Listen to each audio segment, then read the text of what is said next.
con luộc lan à, luộc lại đi. Ô, xin lại ăn luộc lại. Xin lại ăn sửa vé này. Nè ơn. Đây sửa vé này.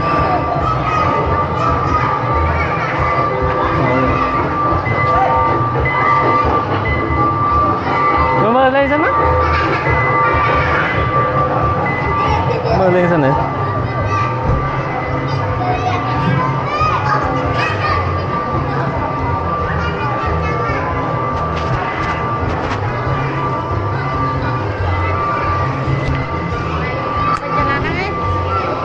Lấy sổ vé nó, tôi xin là ăn sổ vé đấy. Tình lan ấy. Mơ lên đấy.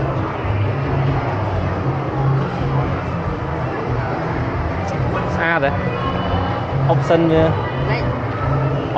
xa đấy. Qua nó căng không.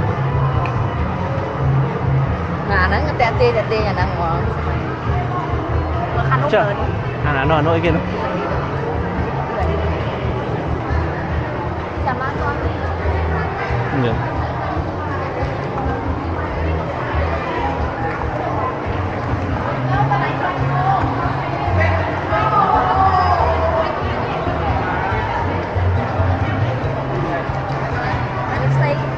Hả? Cái gì? Đi sẵn. Sàn. Con ơi vợ trước con. Ở trong tên ai? Trong tên ai muốn mơ bề chứ? À thật. Về đấy nhá. Bả? Về đấy nhá. Về cái? Về đâu? Ô mà anh trường cài chúng ta rồi bố luôn. Mưa cả la chứ má. Nâng mưa chẳng má nè. Ô lo chơi mưa mẹ. Mưa để tốt mưa mẹ. Vừa hồi tập luôn biết lại lại lên nó nhoi chân tật tạt đấy.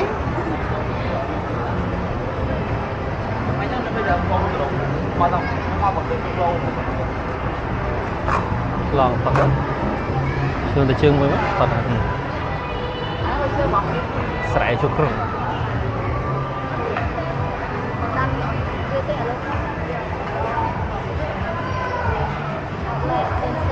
Mưa các bạn ngồi trong bịch nắng. Cái kia rồi.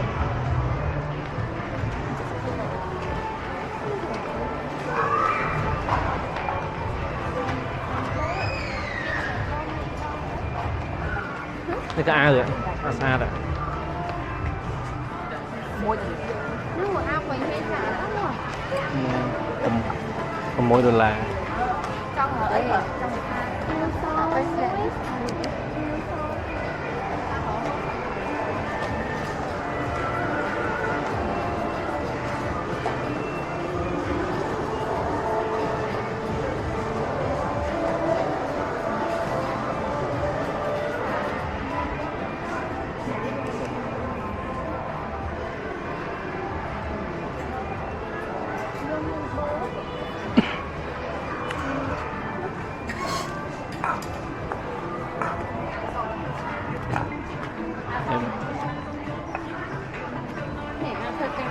mình phải soạn lỗ ạ, lấy sơ map.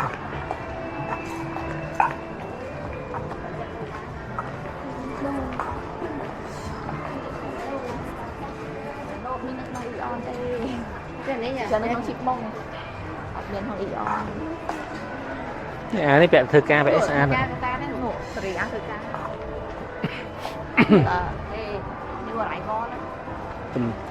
Tùm ninh một đo thúc mây vậy. Cái xa xa. Mình bỏ ra, anh ấy sẽ sấy, ăn sấy.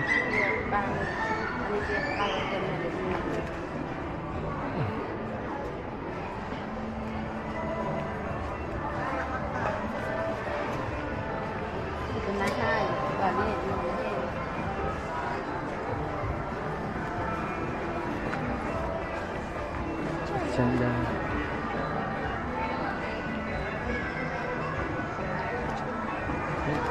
trong bàn mùi đấy đây là tập phao Campuchia khao ạ $5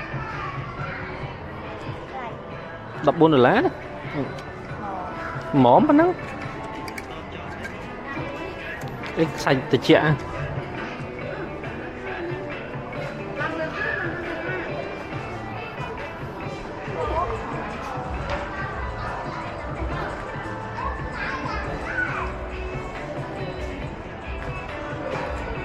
ở can họ lên đâu mà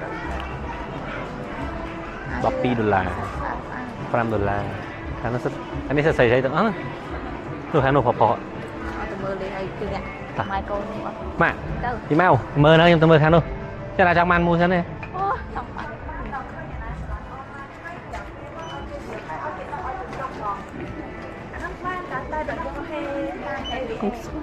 trong sau này các bạn cái bên chân cái đó anh em $8 นี่กระบอกเนี่ยเลย$10ช่วย$10$14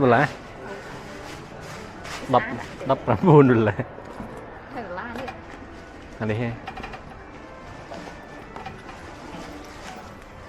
ช่างแต่งช่างเนี่ยมวยตกดักกามราtới đây chén nè thôi thôi mới này áo đấy ôn sao đây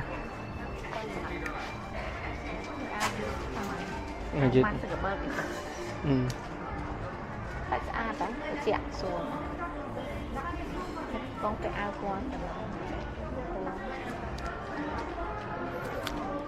4.9ไปจอดตะไลซอมผม$8ฮะกำเตียนจังมาเอามือเอาใส่กระดาษđó យើងเราយើងរៀងវ័យជ្រេហើយវ័យរៀងជ្រេហើយយើង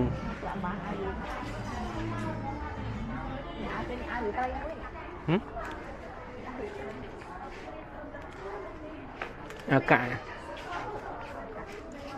នេះអាកាសាច់ទុនណាបន្លែជាងនេះដែរ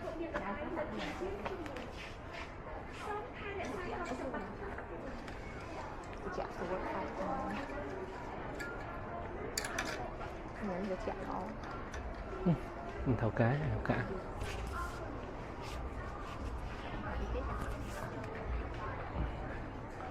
men hơi rất là ao trắng ô này sạch áo thông ở ấy Leo bây giờ là nó sạch áo thứ ca ấy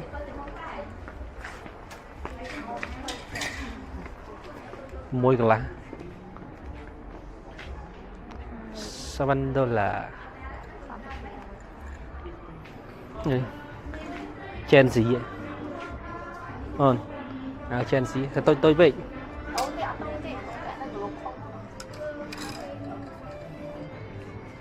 style chen gì vậy thời cá bẹ chứ không mấy ta còn hở hụt bây giờ bẹ mèo đấy ấm rồi đi ăn còn bao đi ăn vậy bẹ mèo nên bật rụng với trẻ này hụt trẻ viên bỏ con nó ta còn ăn trẻ có bẹ mèo rồi rất được mèo được á nhờ sẽ thích cả mèo này mèo méo cái xa tới lớn lắm mèo mà méo xa tới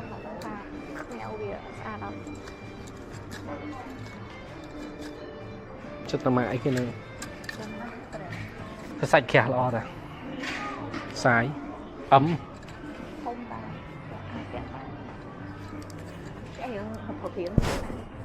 biết đôi mình túi chứ đôi mình túi mà này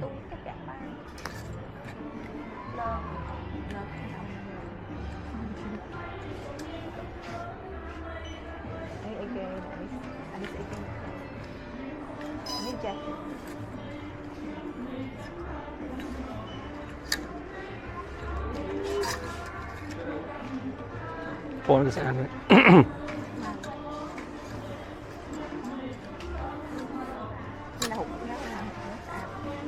Nhưng ta mèo nữa. Nè pon cái sàn. Là còn bác à. Chà pon ấy. Tôi âm mình khơi nâng tôi khai.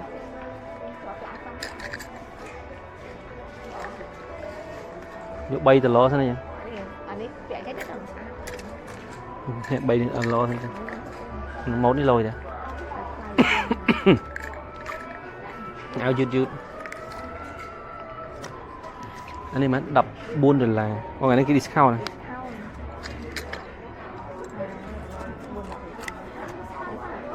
Anh chẳng. Coi nó lộ thằng này. Nè. Nè. Ê, bị lá. Này bón này còn bà. Không ai thằng đấy. Ê, chẳng chết liệt cho chết chứ. Liệt cho chết chứ. Chẳng nói đấy. Bora.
Pro.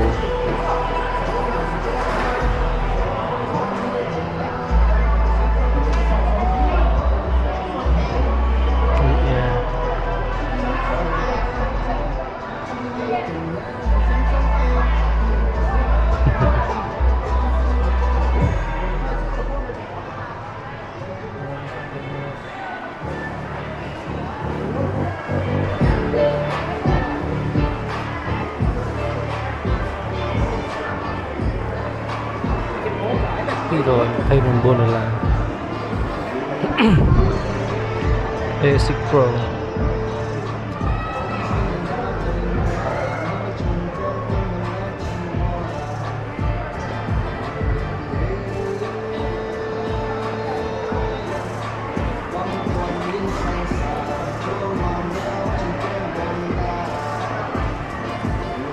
Điều ấy chiếm.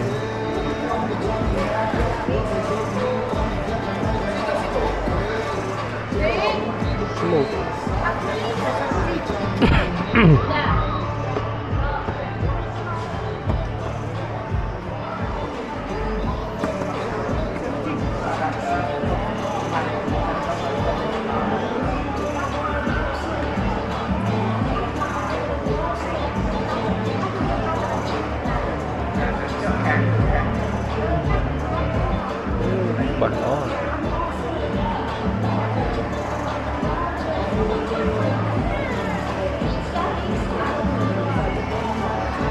ngon bé đấy.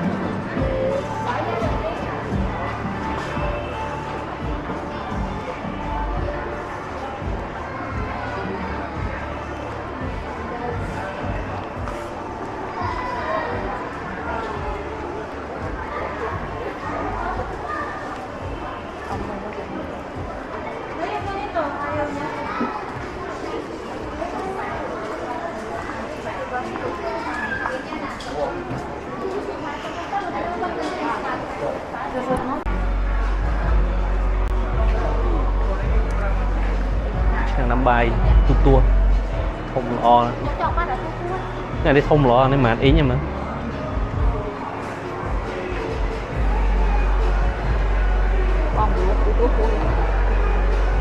đạn đấy không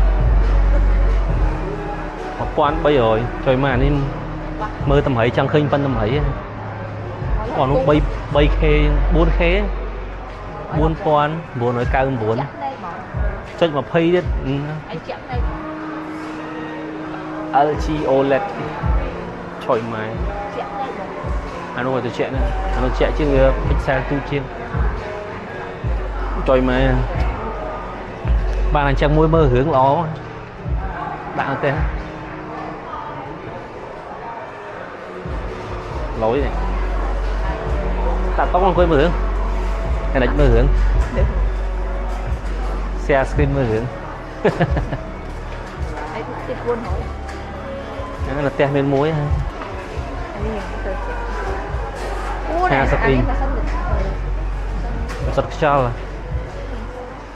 sọt cho ấy xin được trẻ đấy trẻ trở lại đấy men á xin một sọt cho đấy nữa mà xin một sọt cho em xin được trẻ này bởi chiếng này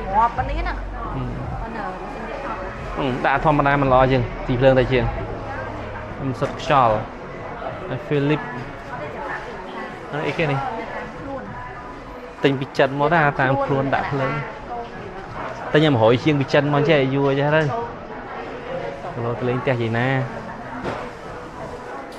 đã toang rồi nè nó khi nó chân mẹ bắn đấy buôn xuống còn ha ô nó mớ đại sân nó lại mà và mẹ bớt tôi ly mà bớt tôi ly miền đại sân miền Nipana sân này rồi phay vào môi đây rồi không nè mi đĩa lò đấy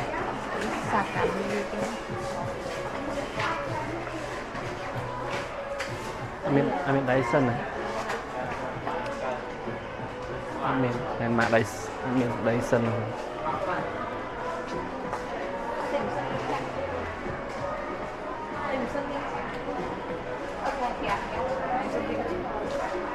miễn chắc cái lộ ta bay rồi đọc pram được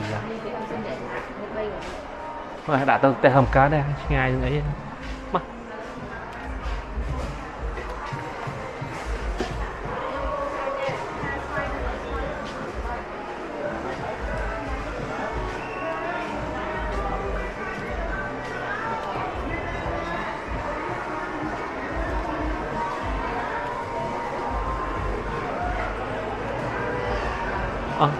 hoặc ta mơ rồi đó này ôi một phần phanh tí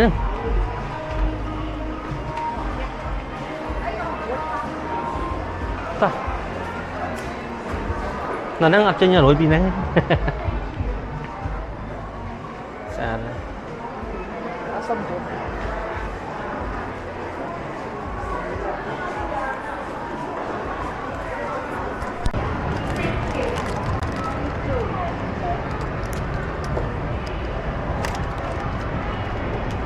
giờ thì mau đại trưng cùng thì mau đó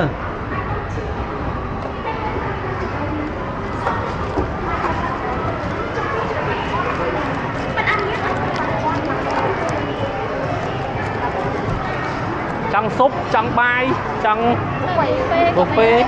buffet hình lô không bán chởn hôm buffet hình lô sẽ thư tục cua thì chởn buffet hôm ở đây tự dương hôm để chọn cô này đi ở đây buffet nó đi đặt nè còn tôi hay bỏ thì tôi lựa anh đang mình chụp nó tôi chịu kéo á làm ăn thế làm buôn thế rồi đấy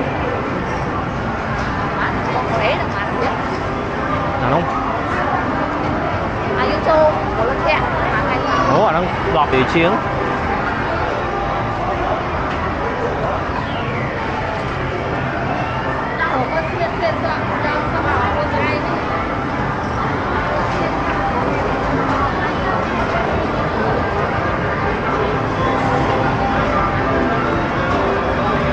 là đập buffet hai buffet là nghĩ đập $5.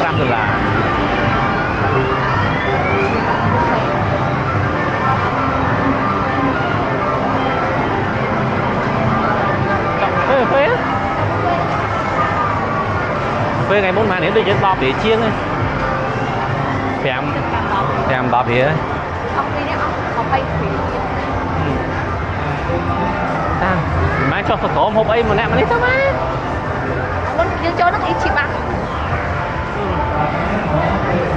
từ từ cái này sai này từ này cái đấy kim mô mi thờ lấy từ cái đấy đây lại đây mình hai cả dân cái dân si là ngon này đi đấy đi buffet đấy đi buffet đi châu Á đi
pizza trà đấy tôi nói đi thôi hàng phone đi đó màu hàng phone cảm ơn chú hàng cho phone nè cái nước bài hộp có bài mà chan mà hộp sụp nước bài hai thoáng này đấy không có lấy ta hả đấy mẹ cái thật bao hay thật bao hay thật bao hay thật ơi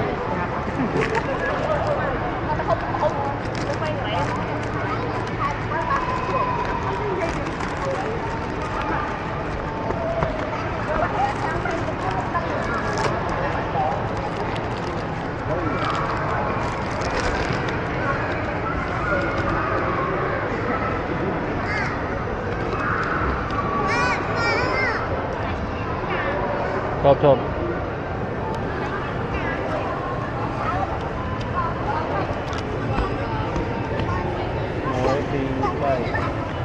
mới mà xong đó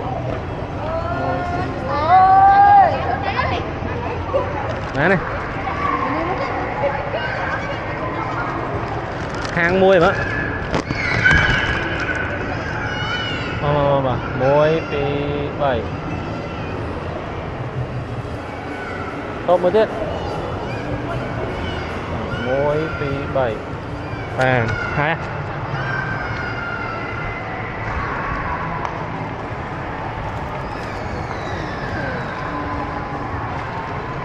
mua đàm po hết ô nó đàm po hết gì vậy thằng này nó không có rẻ chứ mà thật sạch đấy nó đàm po làm po thật sạch đấy cô nung sạch này sao bên po sao bên mặt cái gì làm cho người ta mua lên thôi bẹ cả đá lại bẹ cả đá mua ạ nó tao mốc á nâng lại nâng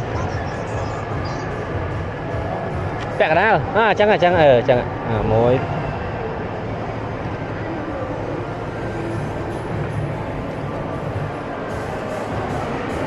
đồ sai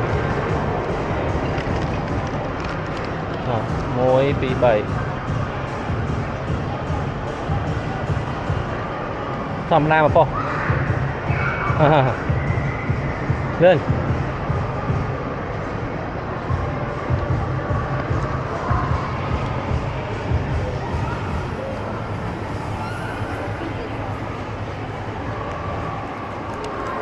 đó này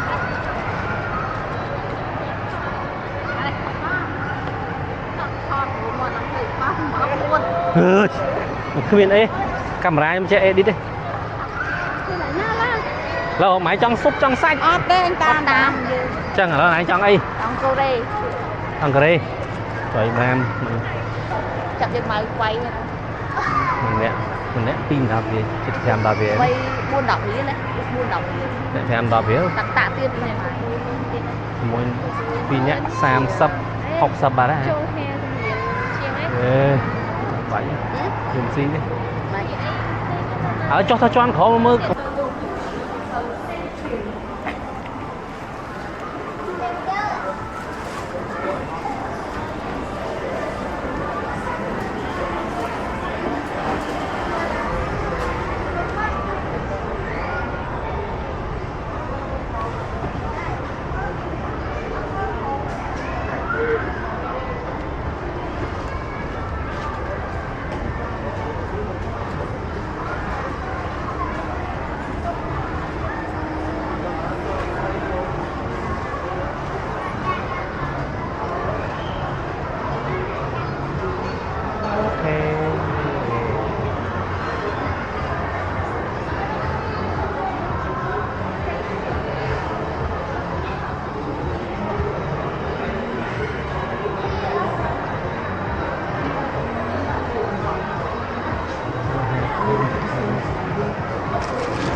anh đấy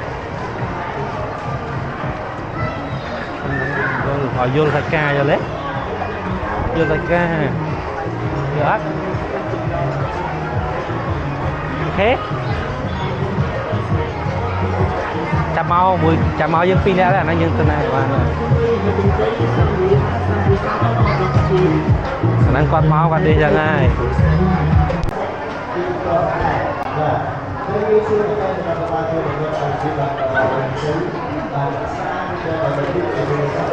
nó tầng phứ nữa thằng này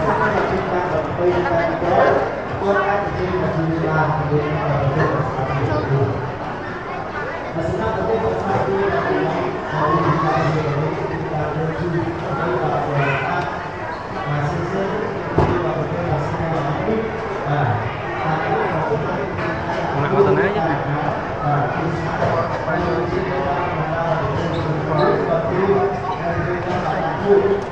cho con tao nói qua 100 vô á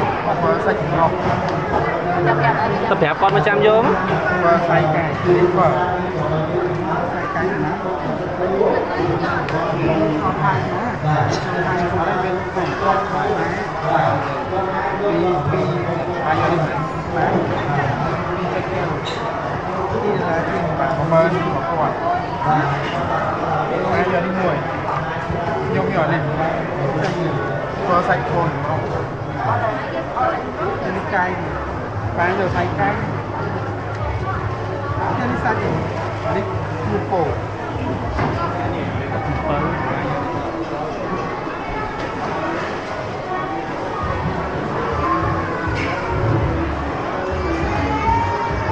Bông ơi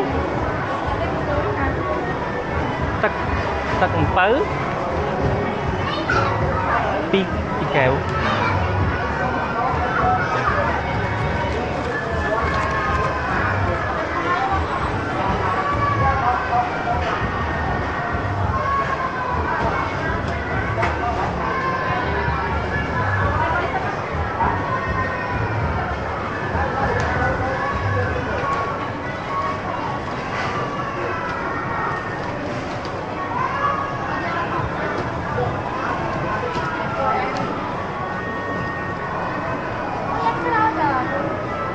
bán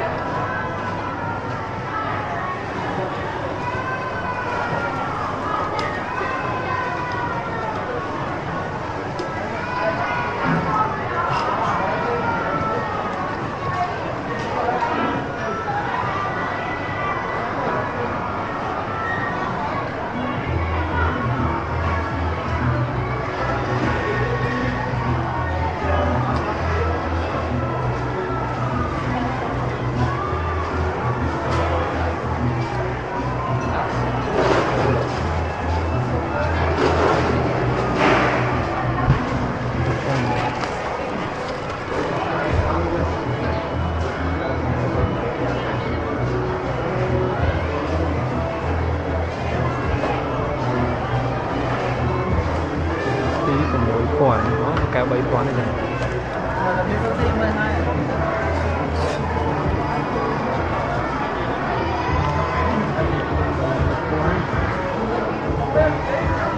Các bạn mới tặng phơi fashion đánh cái món do đang đòi fashion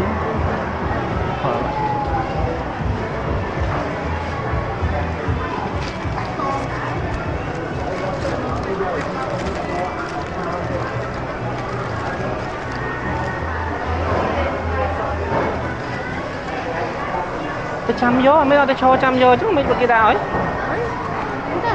giống như là cái cất đấy chăm vô đi đá chăm tóc xanh đó chăm hái chăm nó cất lôi đó chăm cho cất lôi vậy bom bom máy như kia chẳng nè hô nó chăm nó khang nó mạng nó khang nổ phờ máy khang nổ phờ khang nổ mạng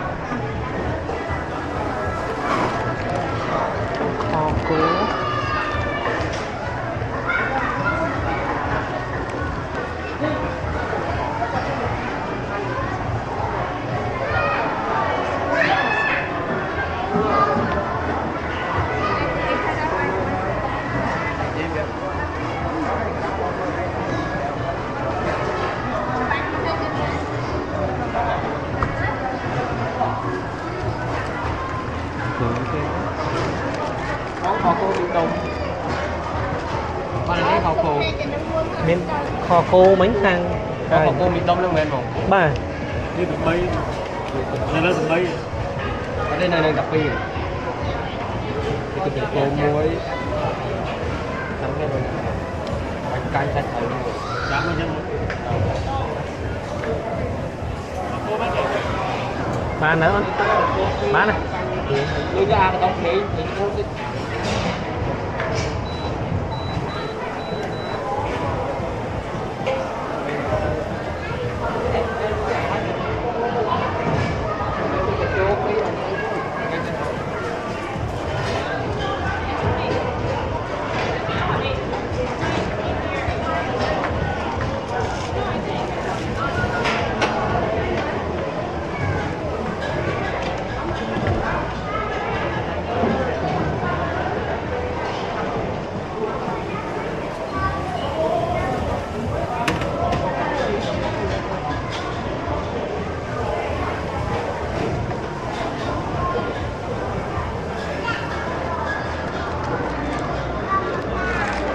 rất lớn quá 5 tầng hồi là anh cưới đây nè thật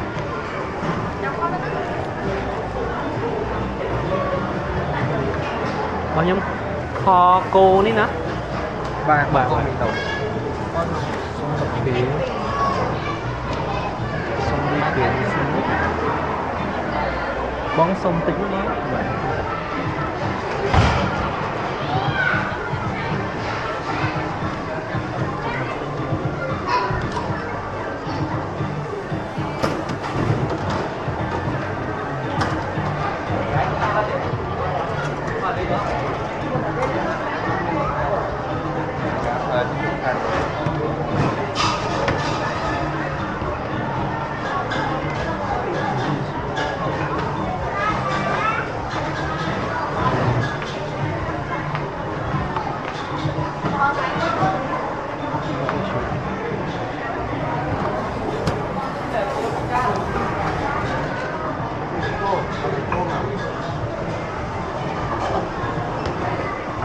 mình lớp bài mà lớp bài hay nữa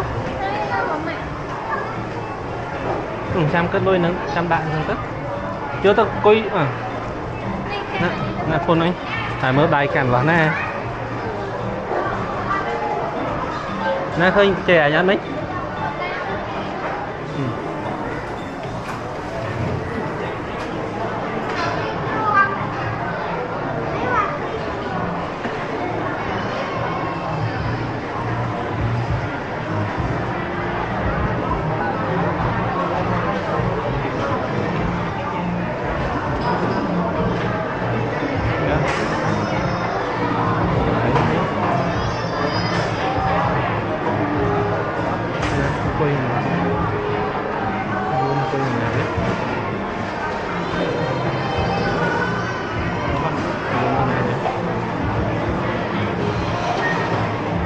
buôn cái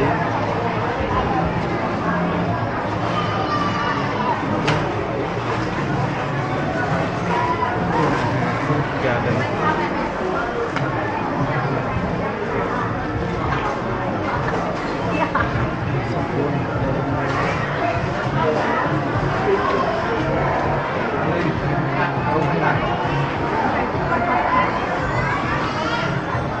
bà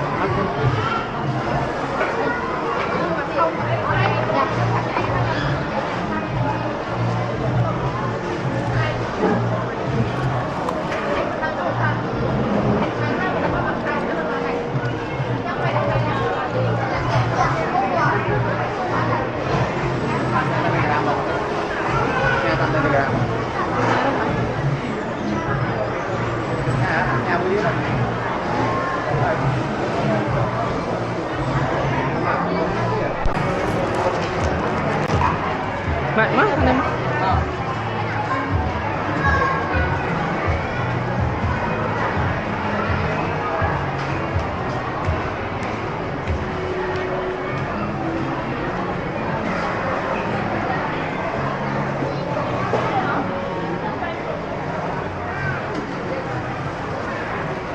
ban nên ổn đây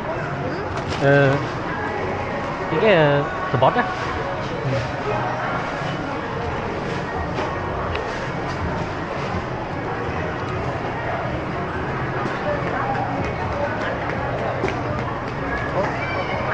Trăng mười mến Trăng mười ở đây